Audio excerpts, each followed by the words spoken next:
What up, you awesome fuckers? I hope you're having a good day.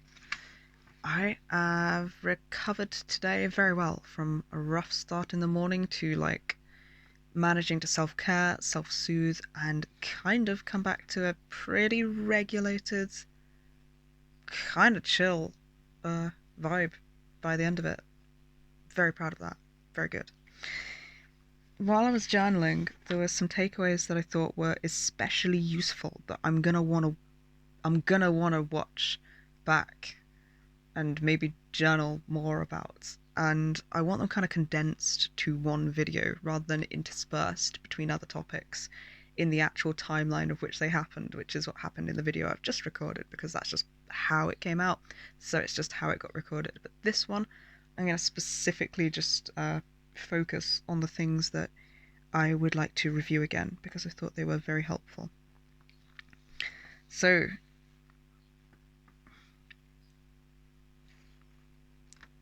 here is what I journaled. The sunlight's very hot and it makes me and us happy. Now on a tangent thinking about what happiness feels like. Do we feel it? Yes, and it's sporadic, fleeting. It feels unsafe to experience, so it's felt briefly and then we get panic. Because we're afraid of how we'll feel when it's ripped away, or because we're afraid of someone taking it, of losing it, because it isn't permanent. And I thought about it, and there's like a break here where I was almost feeling shut down from just having written that, and I realized that there's a big why bother vibe that I feel when it comes to emotions, like happiness and joy. We don't really experience them a lot.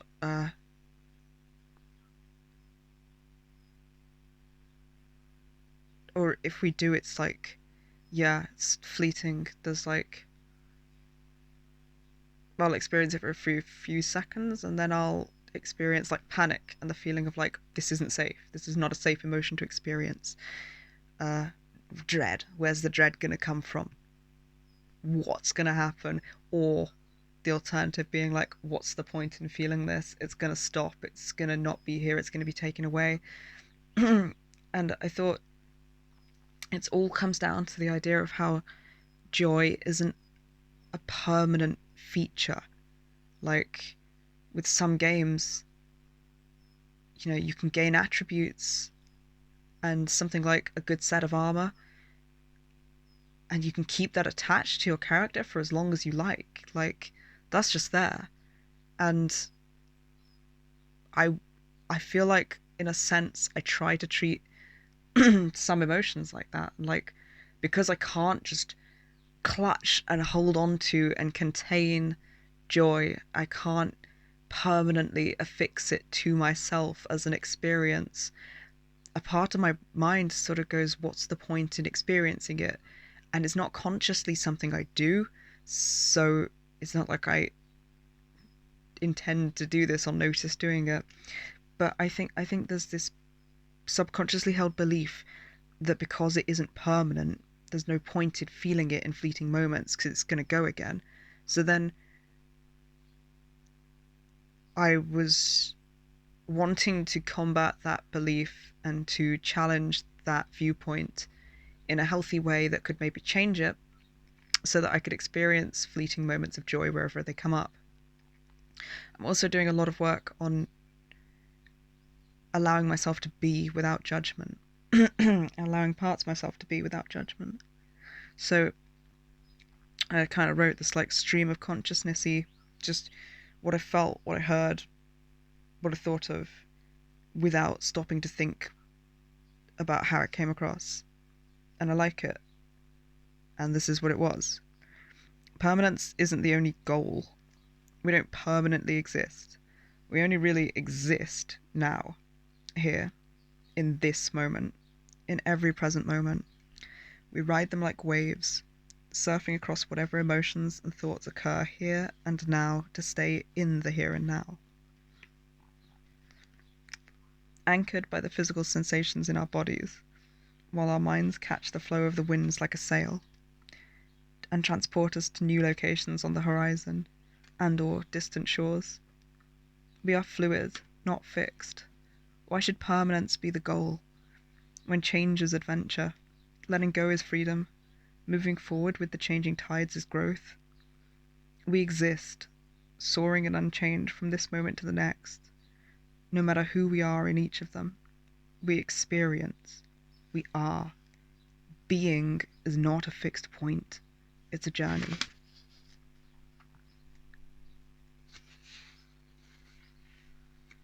I experienced a few seconds of glorious happiness then. I felt laughter bubble up in my throat and get caught there, held inside by fear, like trying to catch sunlight in a jar to keep its immortality. I let it go. I want my happiness to be free to visit me whenever it wants, like a bird or a butterfly, and free to stay as long as it wills it. The same as for all my emotions. I want to experience and feel them to their fullest as they're here, and gracefully let them go as they flutter away. I'll see them again. I'll feel them again, and they're not leaving forever. I want them to be free and fluid, like me, like us.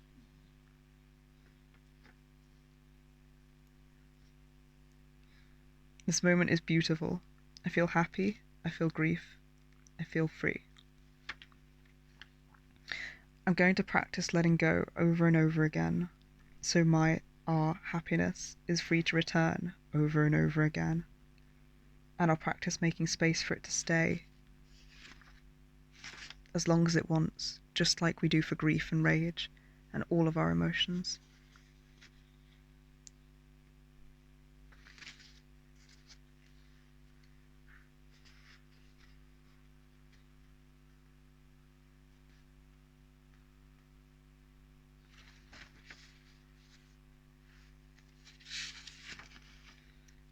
I have another entry or two that combine in my brain, which I'm going to include. Ooh, a pigeon.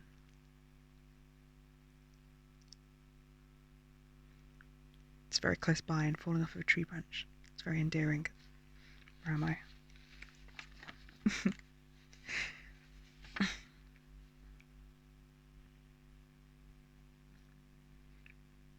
I reminded myself that joy can find me, and I don't have to remain stagnant where I last saw it or go back to where we were together last.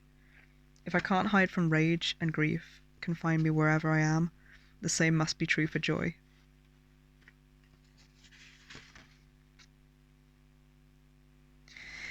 And I think that entry was because I was journaling in the sunlight, and then I got this thing where it's like I wanted to do all the things because I was like, oh, this sunlight is beautiful, it's perfect, I love it.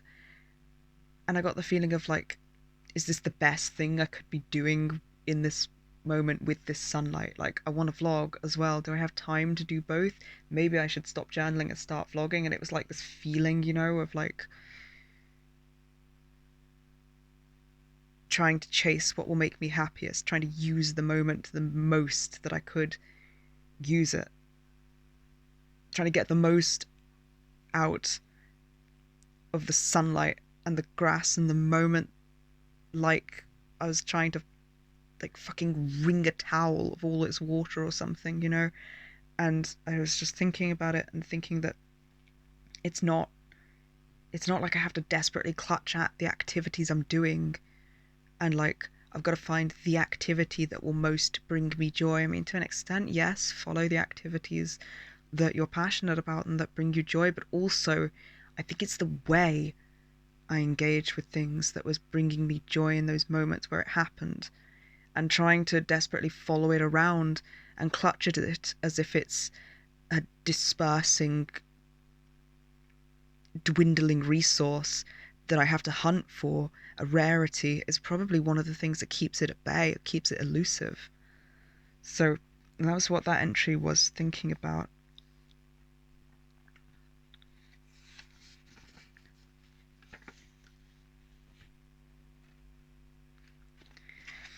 And then this one, the same, trying to counter for that, I think, and trying to come to the recognition of the fact that it's the way I engage in whatever I'm doing that makes me feel joy or not what I'm doing and where it's found.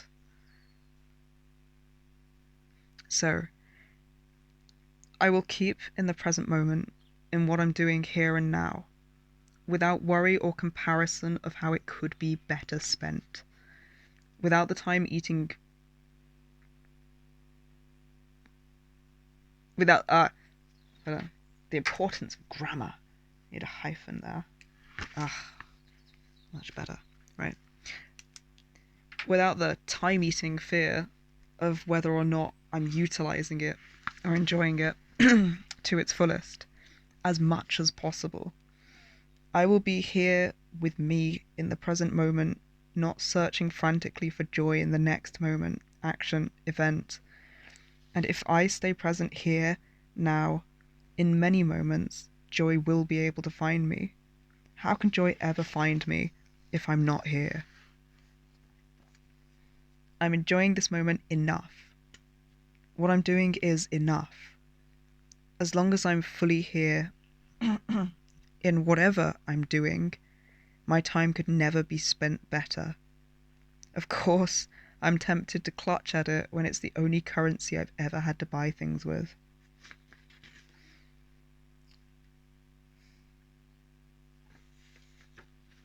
So it's kind of some, I want to validate the fact that, there's nothing wrong with me for thinking and feeling this way about the sort of temporary, intangible nature of joy. I think that probably is something that gets all of us. I think that if you've been traumatized, it's probably something that's extra highlighted. I don't want to make out like it's bad or wrong to have thought this way or to feel this way. And I do want very much moving forwards to see it a different way, because it's going to take time to put these thoughts and theories into practical application, and to always have it as like a practice. I had a moment, or a few moments earlier, where I could see it in a different way, and I felt a lot more free, and I experienced more fleeting moments of joy in the ability to let go of trying to find it, I guess, than I have in any of my attempts to just pin it down and find it and collect it.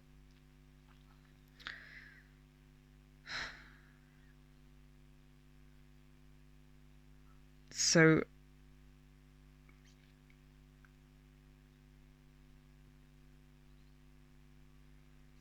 I feel like there's a lot I want to put into practice in this, and I experienced it working as well, because like earlier when I went to, because when I went back in for a break, I was gonna leave the dogs in here, and they looked so happy and pacey, and then when I heard that she was a little bit distressed, I was like, oh fuck, I should take them out with me. But then that thinking, I should do this, made me immediately like want to clutch at and grasp at the moments I'd just had where I'd experienced this joy. And I could remind myself that it's like I had to keep zooming out. Like I'd find myself within the parameters of the very thing that I was thinking about, trying to retain and preserve, and have to remind myself to apply it in practice. And that worked, because instead of like desperately clutching at the concept of, no, I have to be outside doing exactly this journaling alone in the sunlight or it doesn't work, I could remind myself that actually the point of what I'd discovered or thought about that seemed to work was being fluid and flexible, and able to let go of where I've just found joy and moved to the next moment in whatever's happening in a relaxed, pressure-free, expectation-free, present manner. And so in reminding myself of that, the sort of protective, defensive need to like clutch and clasp at my fucking joy and my experience that I thought had just found it, like a raccoon trying to hold on to like melting candy floss was like part of it.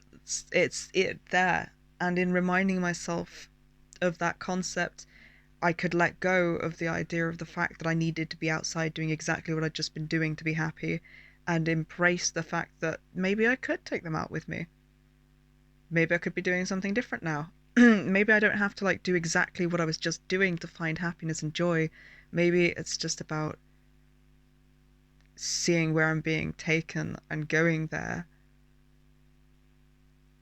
in this mindful, present, explorative, curious way, where it took a lot of effort to retain all those characteristics to be able to experience it in that manner.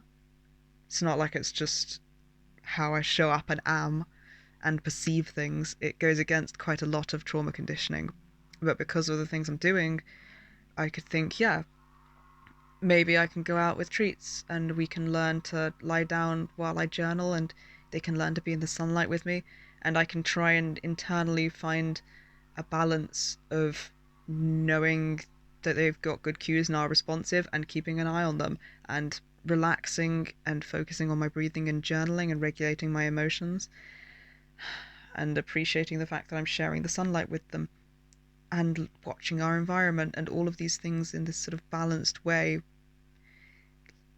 was applying what I'd just been writing about, and it did work, and I do feel better for having done it. And I did experience more moments of sort of newness and novelty and joy and adventure and exploration than if I had just gone out and stagnated in what I had just found to work because I had found it to work. Where I probably would have been feeling a little bit like sad that I didn't have the ability to sit outside with my dogs relaxing because of the trauma symptoms. You know, there's like an element of being outside my comfort zone, really, but in a way that is tolerable, where I can learn to relax into it, even if it's work to relax at first.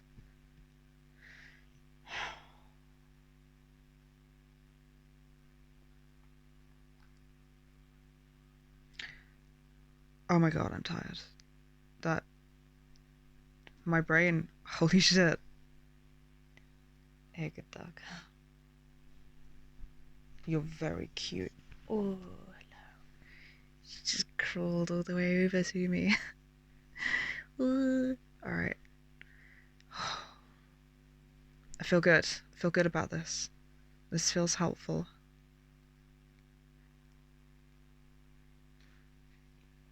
The present moment gets like heavier and harder to embrace depending on how many parts of me and what I hold are present. I think that's going to be kind of part of it as well. I guess I'll learn to use different coping skills and mechanisms to stabilize each part of me. I'll learn how to show up in a way that each part of me needs, and how to dispel the insecurities and trauma memories, and how to ground, and how to. I'll learn what every part of me needs to be able to achieve this sort of mindful presence in the current moment as we go.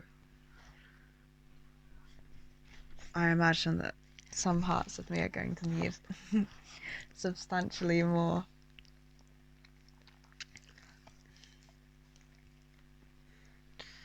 sitting with emotions and then doing activities that distract away from emotions that become too much so as to numb me. I imagine I'm going to have to include many things in a balance. No, I'm good with that.